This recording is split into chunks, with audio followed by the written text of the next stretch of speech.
La rebelión final de la historia humana demuestra que nuestro mayor problema es interno, no externo.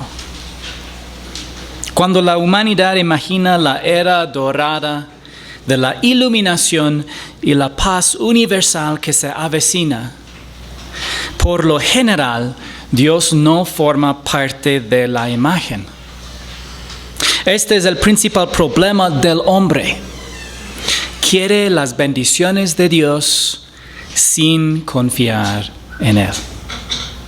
Esta es la verdadera razón de la fragilidad humana. Fuimos diseñados para encontrar el verdadero significado en una relación personal con aquel que nos creó. La relación entre creador y lo creado es fundamental para una verdadera comprensión de la realidad. En esencia, el libro de Eclesiastes explora todas las actividades de la humanidad sin Dios debajo del sol y llega a la conclusión: ¿a quién le importa?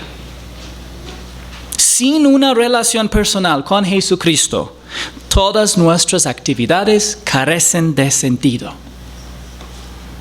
Sin embargo, disfrutar de una relación personal con el Creador requiere el reconocimiento de su soberanía. No estoy hablando de la salvación por señorío. Me refiero a que no podemos ser salvos sin admitir que el Creador tiene el derecho de juzgarnos y que la salvación solo está disponible gracias a su propio sacrificio en la cruz por nuestros pecados.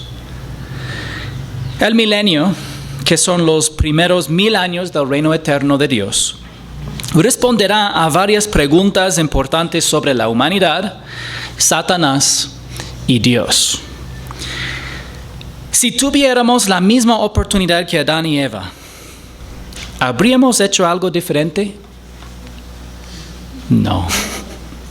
El milenio mostrará que en un entorno perfecto, miles de millones de personas tomarían la misma decisión que Adán y Eva. ¿Es el estado caído del hombre realmente culpa de Satanás y sus demonios? El milenio mostrará que el rechazo de la humanidad a Dios radica en el corazón humano. ¿Se puede reformar a Satanás? El milenio mostrará que su naturaleza no cambia con el tiempo y la corrección. ¿Es el medio ambiente el principal problema de la humanidad? El milenio mostrará que el corazón es nuestro principal problema. El problema es interno, no externo. La psicología dice que cada persona es un producto de sus circunstancias. Si usted es un animal que llegó a existir a través del proceso evolutivo, entonces el pensamiento en sí mismo es un subproducto de los estímulos externos. La elección es simplemente una serie de reacciones químicas. Si eso fuera cierto, entonces usted realmente sería un producto completamente de sus circunstancias. Pero no eres un producto de tus circunstancias. Posees un alma humana que controla y dirige tu cerebro. Todos los fenómenos del cerebro humano encuentran su explicación última en la parte invisible del hombre, que es su alma y su espíritu. Has sido dotado con el poder de elegir. Es posible que hayas crecido en un hogar violento y hayas elegido ser amable.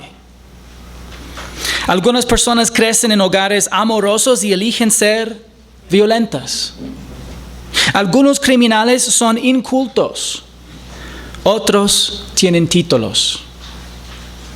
La verdadera raíz del problema es el corazón humano. Aplicación sencilla. Todo lo que decimos y hacemos surge de nuestro corazón. Por eso es tan importante someter nuestro corazón a la soberanía de Jesucristo y permitir que su Espíritu transforme nuestro pensamiento para su gloria y para nuestro bien. Los incrédulos tienen un problema con la soberanía divina. Nosotros también. Estamos obsesionados con la autodirección y la independencia del Señor, incluso si no queremos admitirlo. Satanás engañó a Eva haciéndole creer que el Señor le estaba negando algo bueno. En el reino, la humanidad llegará a la misma conclusión sin el engaño de Satanás. Cuando no nos apropiamos de las promesas de Dios, estamos actuando como ellos. Esencialmente, estamos diciendo que el plan de Dios no es el mejor y que Él nos está negando algo bueno. Siempre que ignoramos la voluntad de Dios, el resultado es sufrimiento. Ahora, es cierto que los demás no necesariamente pueden ver ese sufrimiento, pero la miseria y la confusión son los resultados inevitables de la incredulidad en la palabra de Dios y el rechazo de su voluntad. Y estoy hablando de creyentes en Jesucristo, no de incrédulos. El Señor todavía nos muestra gracia, pero podemos desperdiciar gran parte de su gracia simplemente al no apropiarnos de ella por la fe. Como alternativa, podemos confiar en su gracia, confiar en su palabra y sabiduría perfecta, seguir la dirección de su Espíritu, actuar por fe y ver al Señor actuar en nuestro favor en su tiempo perfecto. Por favor, abren sus Biblias conmigo en Apocalipsis capítulo 20, versículo 6. Aquí dice: Bienaventurado y santo es el que tiene parte en la primera resurrección. La muerte segunda no tiene poder sobre estos, sino que serán sacerdotes de Dios y de Cristo, y reinarán con Él por 1000 años. ¿Cómo será el gobierno mundial de Jesús? Bueno, su gabinete estará compuesto íntegramente por creyentes, quienes reinarán con Él durante el milenio. Jesús mismo gobernará activa y personalmente sobre toda autoridad humana. Los profetas esperaban este día. Daniel 7, 13 al 14 dice: Seguí mirando en las visiones nocturnas y en las nubes del cielo venía uno como un hijo del hombre, que se dirigió al anciano de días y fue presentado ante él. Y le fue dado dominio, gloria y reino, para que todos los pueblos, naciones y lenguas le sirvieran. Su dominio es un dominio eterno que nunca pasará y su reino uno que no será destruido. Jesús es el Hijo del Hombre que tendrá dominio sobre todos los pueblos, naciones y lenguas de la tierra. Romanos 3, 9 y 10 dice... No quería este versículo.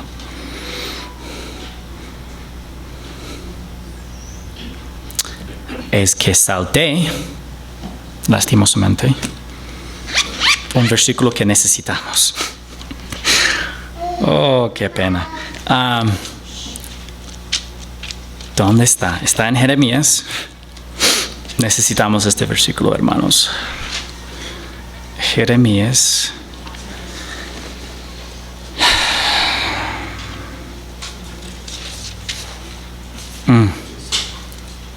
Jeremías es un libro grande.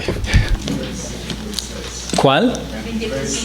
Está en la hoja. Gloria a Dios. No está aquí en el PowerPoint. ¿Cuál es? Jeremías 23, 5, 6. Ya. 23, 5 y 6. Ya. Gloria a Dios. Aquí dice: Vienen días, declara el Señor, en el que levantaré a David un renuevo justo, y él reinará como rey, actuará sabiamente y practicará el derecho a la justicia en la tierra. En sus días Judá será salvada, e Israel morará seguro. Y este es su nombre por el cual será llamado el Señor justicia nuestra. El Señor justicia nuestra. Ahora, ¿por qué crees que Jesús llevará el título el Señor justicia nuestra? Porque los creyentes en el milenio alabarán a Jesús y lo reconocerán como la justicia que Dios les había acreditado por la fe únicamente en Él. Nosotros necesitamos una justicia que no es la nuestra. Necesitamos una justicia que es la perfecta justicia de Jesucristo. El apóstol Pablo dijo algo muy importante. Él dijo en Romanos 3, 9 al 10, entonces, ¿qué? ¿Somos nosotros mejores que ellos? De ninguna manera, porque ya hemos denunciado que tanto judíos como griegos están todos bajo pecado. Como está escrito, no hay justo ni aún uno. Y esto es importante porque ya en cuerpos resucitados, en gloria, los creyentes del milenio van a alabar a Jesús, tanto como también los sobrevivientes de la tribulación creyentes van a reconocer a Jesús y llamarlo el Señor justicia nuestra. ¿Por qué? El apóstol Pablo no se consideraba mejor que nadie en el contexto de ser pecador. Somos pecadores como todos los demás. Todos estamos bajo pecado. ¿Cuántas personas son justas a los ojos de Dios? Ni aún uno. Entonces, ¿cómo llegamos a ser justos a los ojos de Dios? Necesitamos que nos atribuya una justicia que no es la nuestra. Dice en Romanos 3, 23 al 26, por cuanto todos pecaron y no alcanzan la gloria de Dios. Todos son justificados gratuitamente por su gracia, por medio de la redención que es en Cristo Jesús, a quien Dios exhibió públicamente como propiciación por su sangre a través de la fe. Como demostración de su justicia, porque en su tolerancia Dios pasó por alto los pecados cometidos anteriormente, significando que en vez de simplemente destruir al mundo y los pecadores, esperó hasta que Jesús muriera en la cruz para proveer la salvación para todos los que también anteriormente habían puesto su fe en Él. Para demostrar en este tiempo su justicia, no nuestra justicia, su justicia, a fin de que Él sea justo, Dios, tanto el Padre como el Hijo, y sea el que justifica ¿a quién?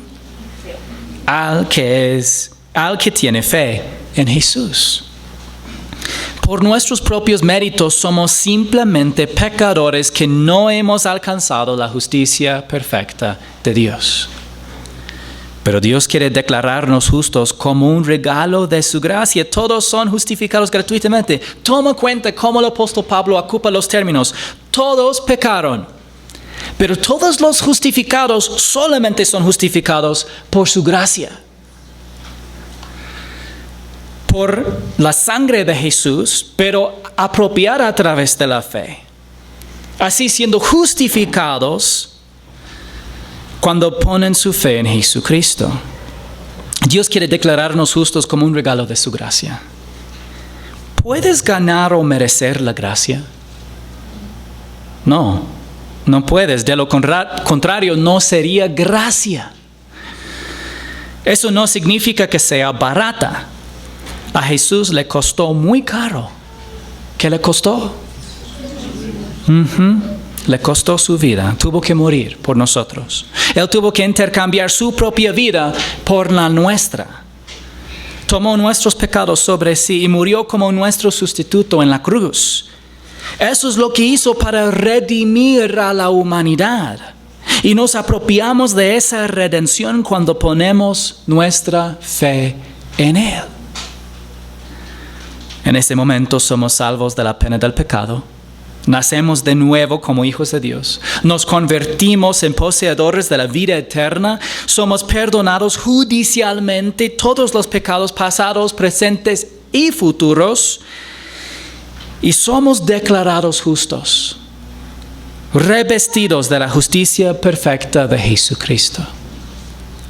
Como resultado, durante el milenio nos referiremos a Jesús como el Señor, justicia nuestra.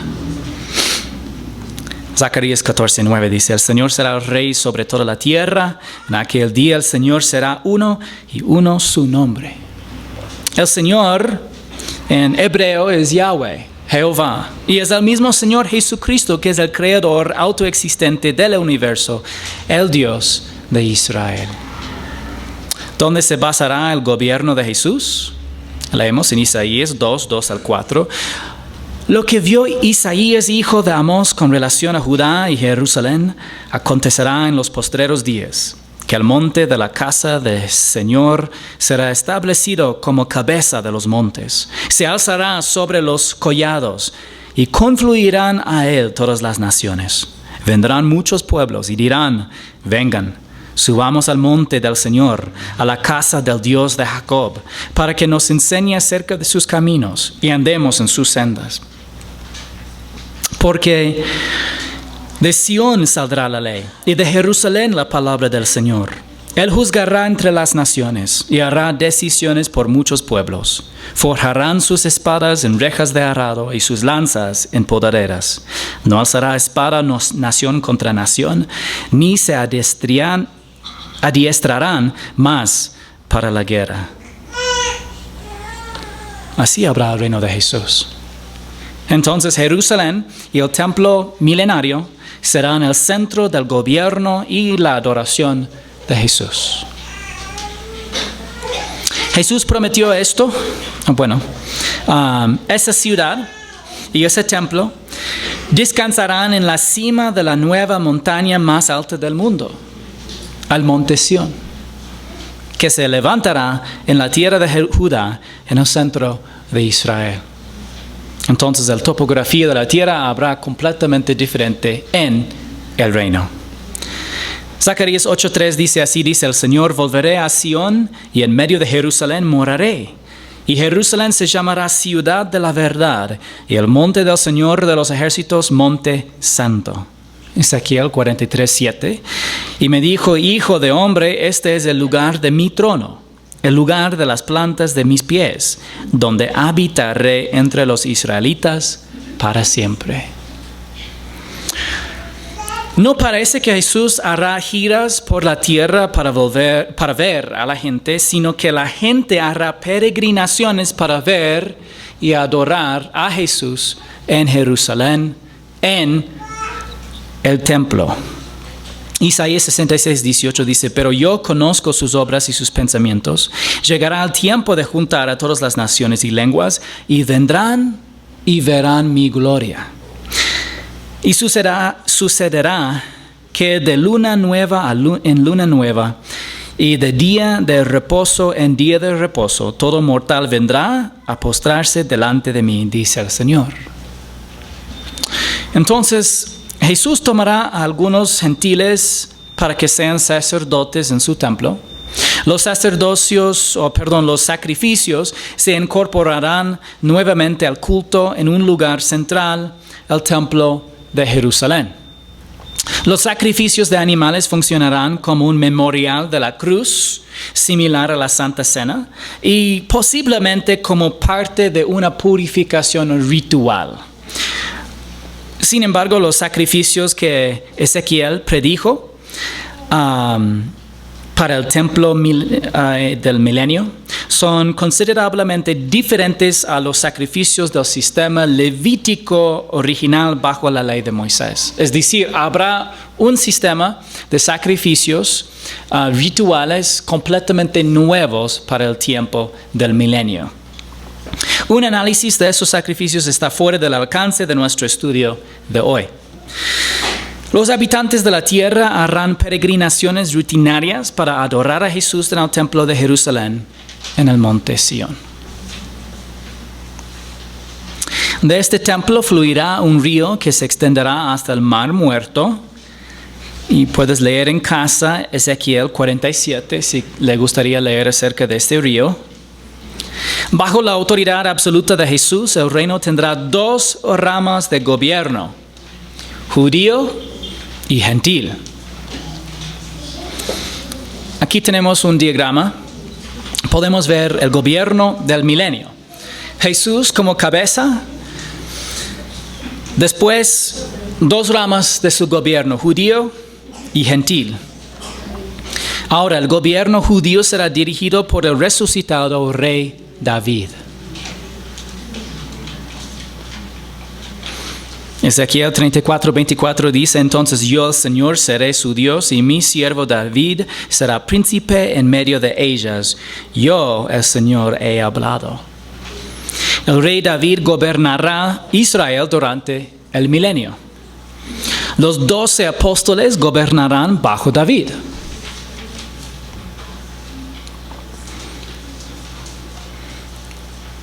Aquí podemos ver Jesucristo, el gobierno judío, rey David como príncipe, y debajo de los 12 apóstoles, como Jesús había prometido en Mateo 19:28, Jesús les dijo: en verdad les digo que ustedes que me han seguido en la regeneración, cuando el Hijo del Hombre se siente en el trono de su gloria, ustedes se sentarán también sobre 12 tronos para juzgar a las 12 tribus de Israel. Aunque los apóstoles obviamente son parte de la iglesia universal, pero ellos específicamente van a estar encargados con juzgar o reinar sobre Israel. La rama gentil del gobierno será gobernada por los santos resucitados de la era de la iglesia. Es probable que los santos de la era de la iglesia formen parte de un consejo que juzgue a los gobiernos independientes y también funcione como enlace entre Jesucristo y los reyes gentiles. Si hay una cosa que me gustaría que ustedes recuerdan de lo que estudiamos del libro de Apocalipsis, cada vez que estás leyendo el libro de Apocalipsis, especialmente los eventos más en el futuro, como el milenio y la eternidad, que vale la pena a la luz de la eternidad. Tu sacrificio hoy, fidelidad a Jesús y su palabra, todo vale la pena a la luz de la eternidad. Y solamente para que podamos tener esa perspectiva eterna, para que esto puede dirigir nuestras vidas en el presente. Apocalipsis 2:26 dice: al vencedor, al que guarda mis obras hasta el fin. Y vimos en la Reina Valera: y guarda mis obras hasta el fin. No estamos hablando solamente del vencedor, porque hay 6 promesas universales para los vencedores, que son vencedores mediante la fe en Jesús, según Juan, en 1 de Juan. Sin embargo, al vencedor que también guarda las obras de Jesús hasta el fin de su vida, a él Jesús dará autoridad sobre las naciones. Bajo los santos de la iglesia resucitados, los sobrevivientes de la tribulación gobernarán las naciones gentiles. Ahora, la independencia de estas naciones gentiles se puede observar en su capacidad de rebelarse contra las normas del gobierno de Jesús. El profeta Zacarías escribió esto en Zacarías 14:16-18. Y sucederá que todo sobreviviente de todas las naciones que fueron contra Jerusalén, hablando del Armagedón, subirán de año en año para adorar al Rey, Señor de los ejércitos, y para celebrar la fiesta de los tabernáculos. Y sucederá que los de las familias de la tierra que no suban a Jerusalén para adorar al Rey, Señor de los ejércitos, no recibirán lluvia sobre ellos. Y si la familia de Egipto no sube ni viene, entonces sobre ellos no habrá lluvia. Será la plaga con la cual el Señor herirá a las naciones que no suban a celebrar la fiesta de los tabernáculos. Es decir, habrá un mandato universal para que las naciones gentiles envíen representantes a Jerusalén todos los años para celebrar la fiesta de los tabernáculos. Algunas naciones probarán las consecuencias de ignorar ese mandato y como resultado sus países sufrirán una sequía inmediata. Entonces, los reyes gentiles estarán sujetos a las leyes justas del reino mundial de Jesús, pero algunos pueden decidir ignorar los mandatos universales de Jesús. Entonces, aquí podemos ver una cierta nivel de independencia por parte de estos reyes gentiles. Es decir, ellos van a estar encargados de naciones y estas naciones serán sujetas a las mismas leyes que tiene Jesús para todo el mundo. Sin embargo, algunos tendrán la libertad o la habilidad de rebelarse en contra de algunas de las normas, aunque obviamente no deberían.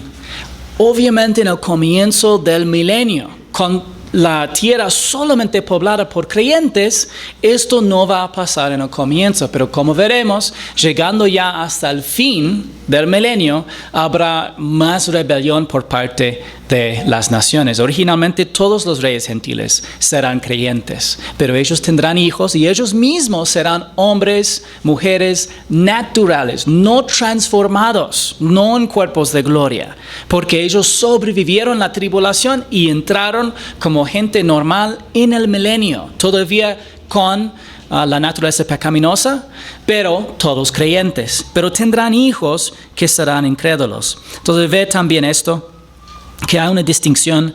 Por este lado tenemos todos aquí son glorificados, ya en cuerpos de inmortalidad. Es muy improbable entonces que los creyentes, nosotros de la era de la iglesia, literalmente seremos reyes sobre países individuales. Tal, vamos a decir, algún hermano que él va a estar rey de Ecuador. Muy improbable. ¿Por qué? Hay una posibilidad durante el milenio que Ecuador puede rebelarse en contra de las normas y estándares del gobierno mundial de Jesús. Entonces es más probable que tal hermano, él tendrá autoridad sobre esta nación, pero como representante de Jesús, que viene y habla con el rey independiente de tal nación. Este es probablemente cómo funcionará. Y la diferencia, estos reyes y algunos de los príncipes y jueces sobrevivientes judíos de la tribulación, ellos todavía son mortales y tienen todavía la naturaleza pecaminosa. Es decir, habrá un tiempo muy interesante para vivir. Todo israelita que nazca durante el milenio pondrá su fe en Jesucristo. Según algunos pasajes que tenemos en el Antiguo Testamento, nos indica que todos los creyentes ya serán regenerados después de la regeneración nacional y arrepentimiento de Israel. Todos los nuevos israelitas que se nacerán en el tiempo del milenio, todos convertirán en creyentes en algún punto en sus vidas. Pero muchas personas entre las naciones no lo harán. Jesús establecerá un gobierno de paz universal.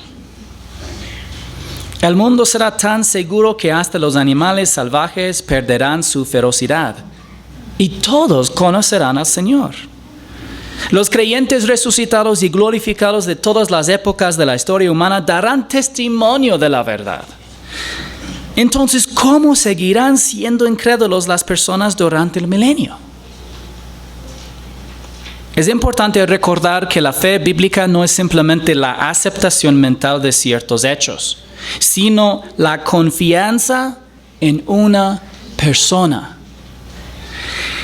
Si el milenio será un entorno casi perfecto y las personas podrán ver a Jesús en el templo, ¿por qué no confiarán en Él? El problema de la humanidad no es externo, sino interno. Durante su ministerio terrenal, el Señor Jesús dijo esto: porque del corazón provienen malos pensamientos, homicidios, adulterios, fornicaciones, robos, falsos testimonios y calumnias. El profeta Jeremías también hizo esta declaración en Jeremías 17:9. Más engañoso que todo es el corazón y sin remedio. ¿Quién lo comprenderá? La respuesta anticipada es el Señor. La paz mundial no resolverá el problema del pecado. Incluso el testimonio de los santos resucitados no será tan significativo para los incrédulos como nosotros pensamos. Es fácil para nosotros pensar, si hay millones de personas en cuerpos de inmortalidad que dan sus testimonios a los incrédulos diciendo, las nuevas personas que nacen durante el milenio, y nosotros decimos, yo fui salvo en tal era, yo fui salvo en tal año, etc. Y ellos pueden ver que en el transcurso de toda la historia humana, que hay un testimonio unido entre todos los creyentes. ¿Cómo así ellos no creerán? Pero hermanos, las cosas del Espíritu de Dios son una locura para los incrédulos, aún incluso durante el milenio. 1 Corintios 2:14 dice, pero el hombre natural no acepta las cosas del Espíritu de Dios, porque para él son necedad, y no las puede entender porque son cosas que se disciernen espiritualmente. Además, la rebelión es una de las principales tentaciones de la naturaleza humana. La mente puesta en la carne es enemiga de Dios, porque no se sujeta a la ley de Dios, pues ni siquiera puede hacerlo. Y los que están en la carne no pueden agradar a Dios. Ahora, esta introducción es muy buena y muy importante. Los que están en la carne.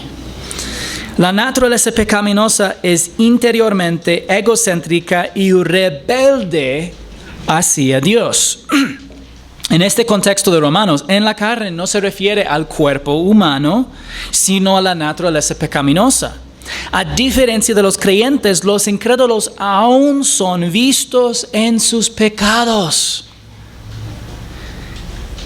El creyente está conocido como en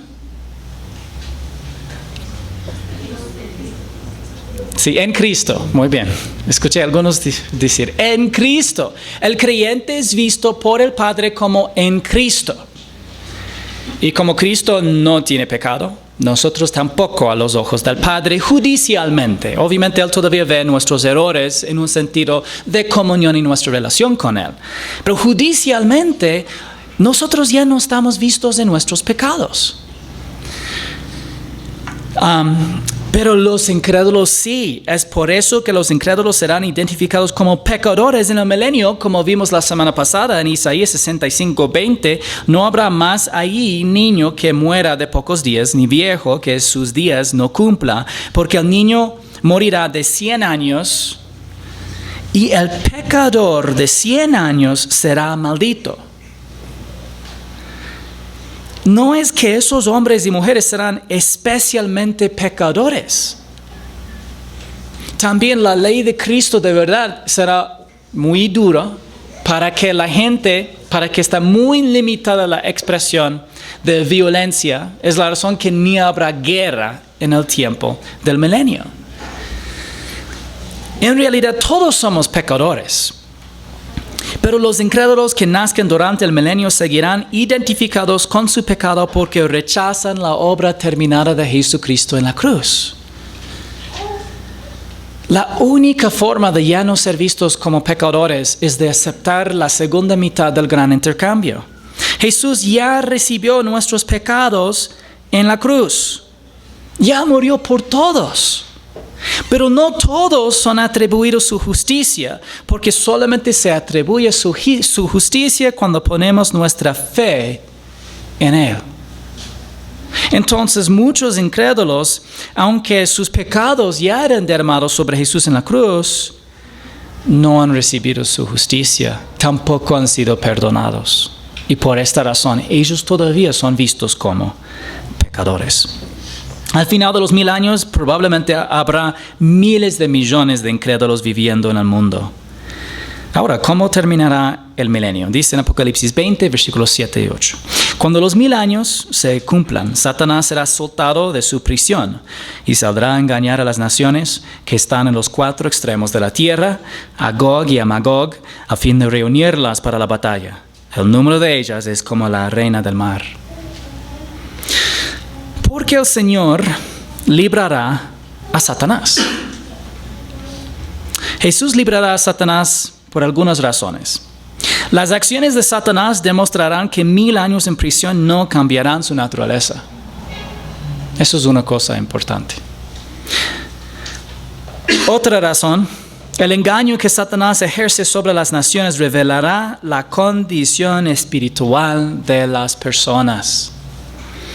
Respecto al anticristo y el engaño que caracterizará el periodo de tribulación, el apóstol Pablo escribió lo siguiente: la venida del impío, el anticristo, será conforme a la actividad de Satanás con todo poder y señales y prodigios mentirosos y con todo engaño de iniquidad para los que se pierden, porque no recibieron el amor de la verdad para ser salvos. Por esto Dios les enviará un poder engañoso para que crean en la mentira, a fin de que sean juzgados todos los que no creyeron en la verdad, sino que complacieron en la iniquidad. Se ha dicho, si no crees en la palabra de Dios, creerás cualquier cosa. Y en muchos sentidos esto suena cierto.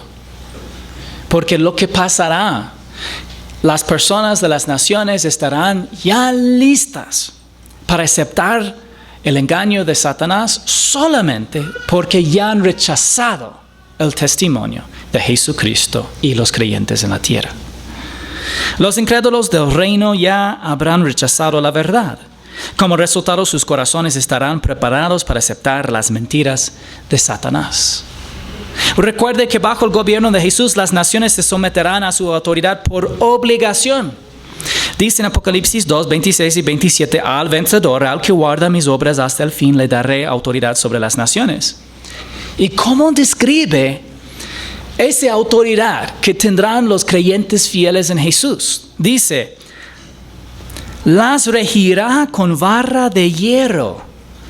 Como los vasos del alfarero son hechos pedazos, como yo también he recibido autoridad de mi Padre.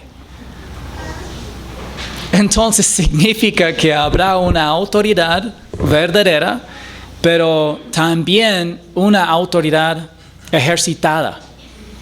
Habrá tal vez algún momento en que un nuevo rey gentil, un descendiente de un creyente, pero ahora es un incrédulo, y él dirá, no me importa qué dice Jesús, que mande un representante a la fiesta de los tabernáculos.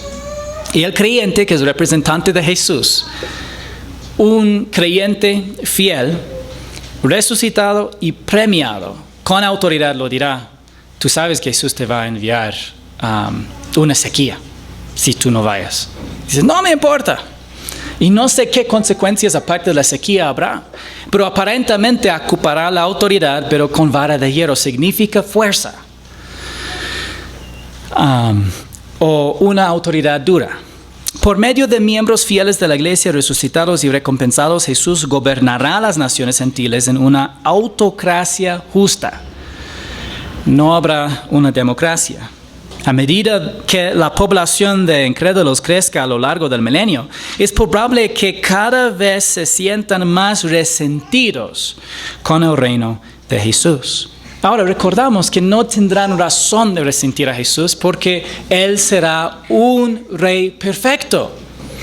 No como los políticos que tenemos en todas las naciones, no como los corruptos que el pueblo aguanta, ¿ya? Estamos hablando de un rey que no comete ningún error, que nunca toma una decisión injusta, que juzga en cada situación con rectitud. Pero ¿por qué se llama a la rebelión Gog y Magog? Bueno, la rebelión probablemente se llamará Gog y Magog en memoria de la guerra de Armagedón, que incluirá la destrucción de los ejércitos del norte, Gog y Magog. Si quieren leer acerca de las fuerzas de Gog y Magog, pueden leer Ezequiel 38 y 39. Es parte que no incorporamos en nuestro estudio de Armagedón, simplemente porque los capítulos son muy largos. Y se distrae un poco del énfasis que tenemos en Apocalipsis, que es en el anticristo. Más bien, hay otro rey y líder de una región norte que encabezará el ejército de Gog y Magog como parte de toda esta unión de naciones que van a descender en contra de Israel. Y probablemente al menos capítulo 39 de Ezequiel habla de la batalla que está parte de Armagedón. Y así algunos maestros comparan el término Gog y Magog con el de guerra mundial. ¿Ustedes han escuchado de las dos guerras mundiales? ¿Sí? Así como la historia mundial ha visto dos guerras mundiales, también verá la lucha de Gog y Magog durante la tribulación y al final del milenio. Es decir, este término Gog y Magog ya va a haber como un título para hablar de la rebelión humana en contra de Dios. Y subieron sobre la anchura de la tierra, rodearon el campamento de los santos y la ciudad amada, pero descendió fuego del cielo y los devoró. Bueno, aquí el campamento de los santos y la ciudad amada, ¿de qué está haciendo referencia? Cuando las naciones comienzan a rebelarse contra el reino de Jesús, Él probablemente llamará a todos los creyentes a reunirse en Israel. Buscarán refugio en Israel, donde toda la población es creyente durante todo el milenio. Recuerdan que todos los israelitas durante el milenio serán creyentes. ¿Ya? Y entonces todos los demás creyentes entre las naciones van a refugiarse ahora en este país. Entonces las naciones del mundo se reunirán alrededor de Israel por última vez. Esta vez Jesús no saldrá a la guerra como lo hizo en Armagedón. Simplemente hará llover fuego del cielo. La rebelión final terminará repentinamente con el juicio divino.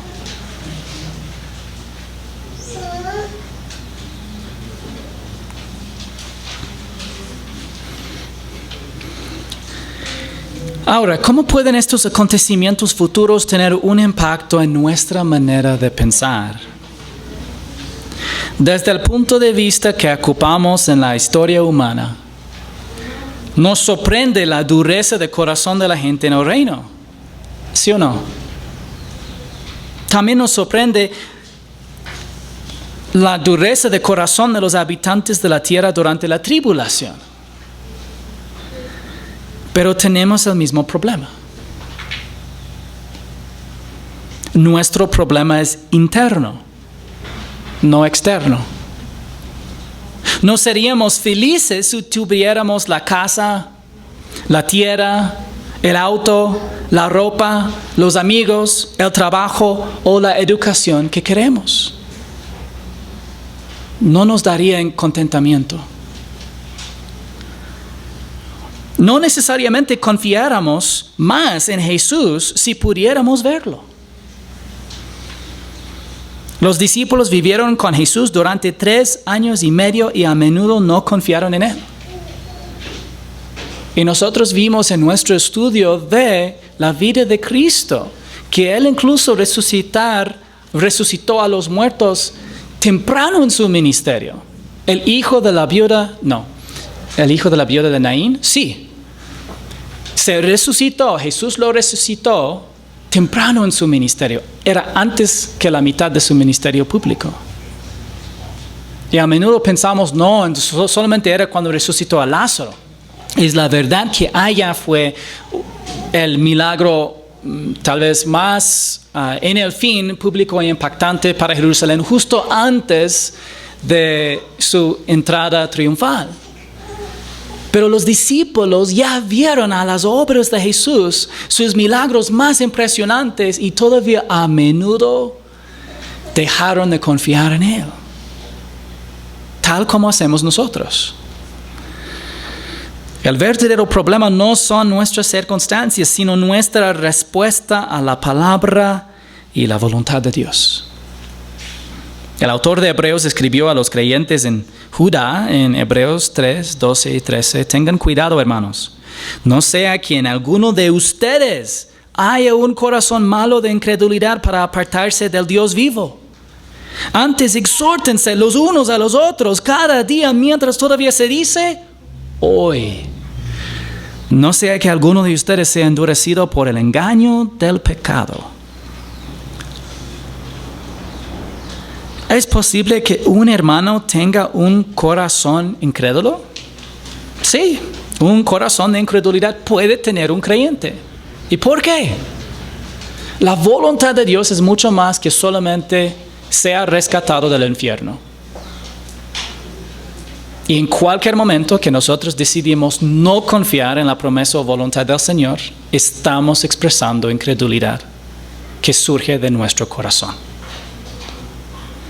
Alguien es tu hermano en Cristo porque ha creído en el mensaje del Evangelio. Pero después de la salvación, el Señor quiere renovar, es decir, cambiar y hacer nuevo continuamente nuestro pensamiento. Hebreos 4:7 dice, Dios otra vez fija un día hoy, diciendo por medio de David, después de mucho tiempo, como se ha dicho antes, si ustedes oyen hoy su voz, no endurezcan sus corazones. Esto es para ti y para mí hoy. Esta es la razón que el Espíritu Santo de Dios inspiró a David decir hoy. Para que en cualquier momento que el lector abre la Biblia y lea ese salmo o lea cómo está citado este salmo en el Nuevo Testamento, puede decir, hoy tengo que responder a la voluntad del Señor por fe. Hoy en día corremos el peligro de volvernos espiritualmente sordos, ignorando las áreas de aplicación que el Espíritu Santo trae a nuestra atención, endureciendo nuestros corazones. La vida espiritual es una escalada ascendente. No progresarás con el piloto automático.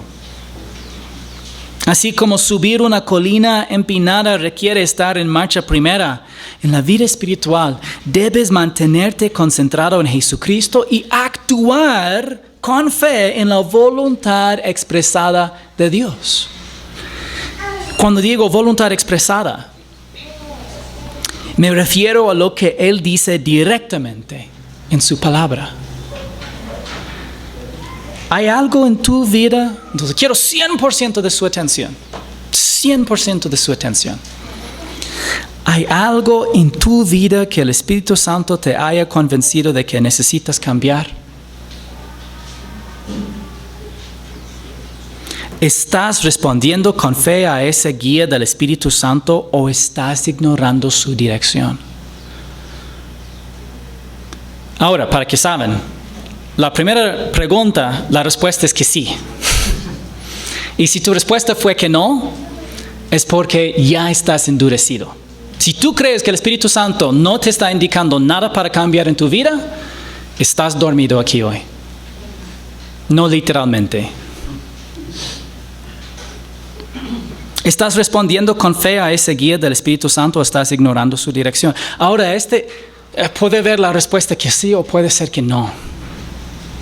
Generalmente es una mezcla. Generalmente nosotros estamos respondiendo en un área, en otra área estamos diciendo, Señor, no quiero cambiar en este aspecto por ahora, despuesito. Y el Espíritu Santo dice, no, ahora.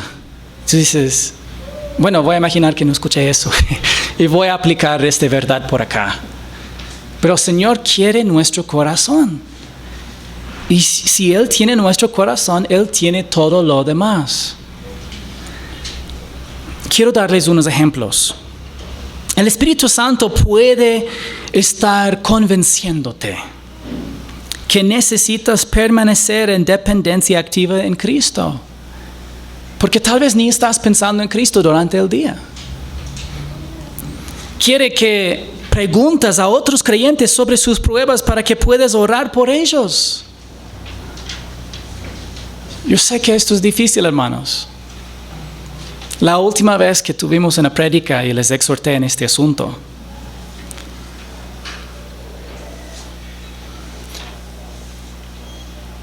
creo que a veces simplemente es tan difícil para nosotros decir, bueno, Señor, si eso realmente es lo que tú quieres, aunque tengo que salir de mi zona de confort, aunque tengo que hacer algo que no me nace, lo haré. Eso, hermanos, realmente es lo que agrada al Señor. Y les voy a dar ese desafío otra vez. Ustedes no pueden orar por gente que no conoces. Si no preguntas a los hermanos acerca de sus luchas, si no sale de su zona de confort, de solamente hablar con las personas con quienes tú ya llevas, no vas a poder cumplir lo que dijo el apóstol Pablo, que están siempre en oración por todos los santos. Hermanos, ustedes tienen un poder, un superpoder, que es la oración. Es un punto en que sí estoy seguro que el Espíritu Santo está hablando con todos nosotros. El Espíritu Santo me recuerda constantemente que yo estoy solamente intentando solucionar cosas y que a veces ni quiero pensar en lo que está pasando con otro hermano o hermana para no tener que parar para orar por ellos y tal vez actuar. Pero el Señor dice, detenerte, escucha mi voz, piense en ellos, si es necesario pregunta a ellos, ore por ellos y ayúdales. ¿Qué les parece? No sé, están tan callados. Hermanos, el Espíritu Santo de Dios también quiere que no te unes en yugo desigual con los incrédulos o con creyentes inmaduros. Quiere que participes en el discipulado. Si tú ya conoces la verdad, tú tienes la oportunidad de enseñar a otros hermanos y hermanas en Jesucristo, animándolos para que ellos también estén firmes y para que entiendan también las doctrinas básicas. Tomar tiempo para planificar con tu esposo o esposa cuánto ofrendar. Es algo que agrade al Señor. Planificarlo. Pedir perdón a los demás por algo que hayas hecho mal. Ser fiel en la asistencia a los cultos y a los estudios bíblicos. Compartir el evangelio con personas que conoces. Apártate de las personas que causan divisiones, de la idolatría y de los falsos maestros. Ahora, si bien estas acciones son externas, y yo sé que es una lista, yo sé que terminé de leerles una lista, y la vida espiritual no es solamente una lista. Sin embargo, el Espíritu Santo de Dios te va a convencer acerca de acciones específicas.